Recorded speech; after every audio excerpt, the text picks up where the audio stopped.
সকল স্বাভাবিক সংখ্যাকে অন্য কোনো পূর্ণ সংখ্যার বর্গ হিসেবে প্রকাশ করা যায়।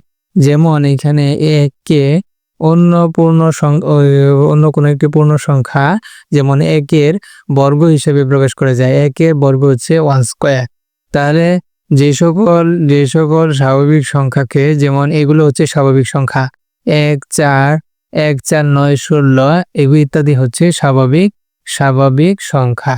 তাহলে এই স্বাভাবিক সংখ্যাগুলোকে অন্য কোনো পূর্ণ সংখ্যার বর্গ হিসেবে প্রকাশ করা যায়। যেমন ১ এর বর্গ হচ্ছে 1 স্কয়ার, ১ কে 1 স্কয়ার হিসেবে লেখা যায়। আবার ৪ কে 2 স্কয়ার লেখা যায়।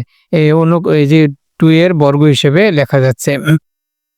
আবার ৯ কে 3 স্কয়ার লেখা যাচ্ছে, ১৬ কে 4 স্কয়ার লেখা যাচ্ছে। তাহলে এই যে স্বাভাবিক সংখ্যাগুলোকে অন্য কোনো এই যে পূর্ণ সংখ্যার বর্গ হিসেবে প্রকাশ করা যায়।